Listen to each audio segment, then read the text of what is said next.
Chapter 37. Joss and Merle make no attempt to keep me from sitting around and fidgeting and worrying today. They're sitting around fidgeting and worrying too, although sometimes their eyes close. I'm not sure if they're sleeping or praying. I can't do either. I sit by the front window and peer out. Merle calls her school to say she's taking another day off work, and I watch the school buses come and go.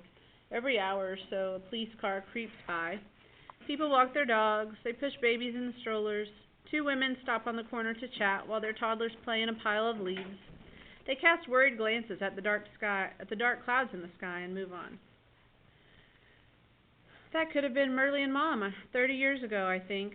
I bet anything the 2 of them stood in that very spot chatting while Joss and Elizabeth played in the leaves. Sanderfield was Elizabeth's world, just an ordinary place to grow up, a place where grandparents planted trees to celebrate new babies in the family.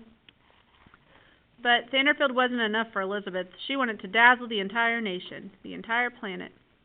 Sanderfield would be enough for me, I think. Just to be an ordinary kid in an ordinary place. Lightning flashes and thunder cracks and the skies open, sending down sheets of rain. The rain brings down a torrent of leaves from all the trees in Merle's front yard.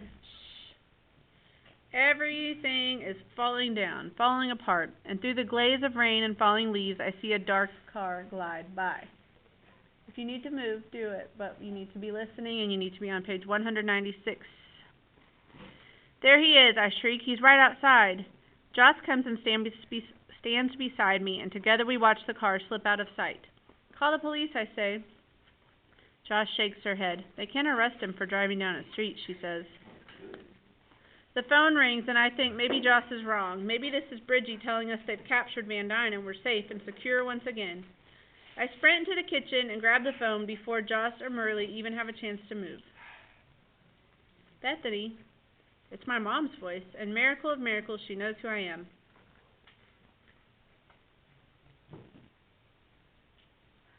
Oh, Mom, I whimper.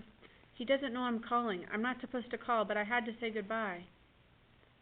Merle's standing beside me, and she's got her hand outstretched like I'm supposed to give her the phone. I press it tighter against my ear and turn my back on her. I know, honey, Mom says sorrowfully.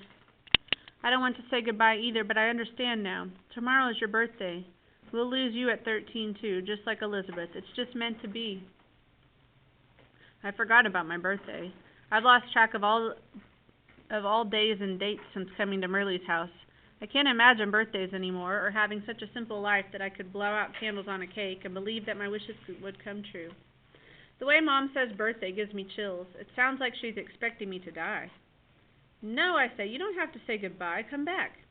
Don't be sad, Mom says. I'm not sad now. We've had you for almost 13 years, and that was more than we deserved.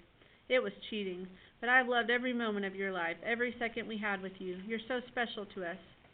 Mom, listen, I say. It doesn't have to be this way. None of this is meant to be. There's still time for you and Daddy to save me. Let me talk to Daddy. I have to tell him.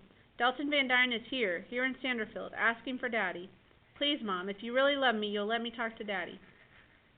I can't, Mom begins. Out of the corner of my eye, I see a huge streak of lightning. Seconds later, I hear such a loud boom of thunder that it seems like the whole world is being split in two. The lights in the kitchen flicker and dim and then zap out entirely, plunging the room into dusky darkness. Mom, I shout into the phone. Mom, please, answer me, please. Nothing but silence comes back to me. Silence and emptiness. The phone is dead.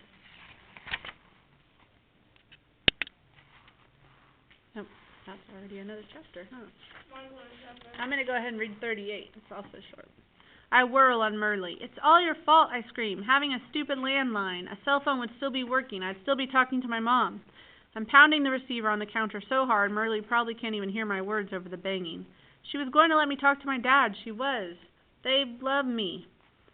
The hand that's slamming the phone against the counter is throbbing now. I look down and see that I've missed the counter and I've scraped my knuckles. I'm bleeding. I'm losing Elizabeth's blood, I think stupidly. Stupidly, because isn't it my blood now? Now, Bethany, Merle says soothingly, that makes me madder because I don't want to be soothed. I can barely see Merle in the dim light coming in from the windows, and that reminds me that the electricity is still out. Oh no, I say, what if Van Dyne cut the power lines and the phone lines, and now he's going to attack us when we can't call for help? That's how it always happens in the movies.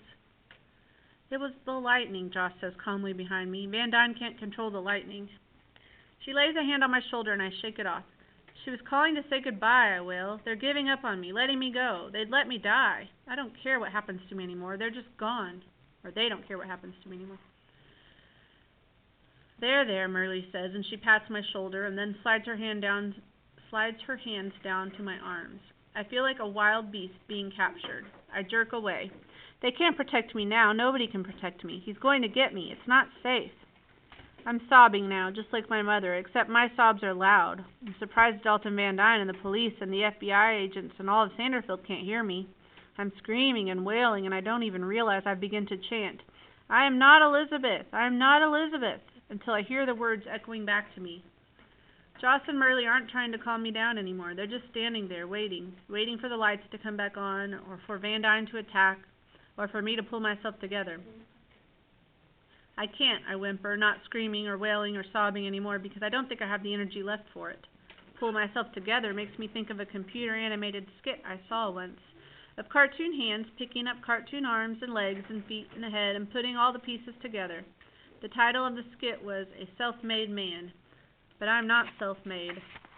I'm more like Humpty Dumpty. Now that I've fallen apart, I don't think anyone could put me back together again. Joss and Merle are still watching me. I'm sorry, I whisper. I know, Merle says. We are too. Whew. That was a great chapter. Getting pretty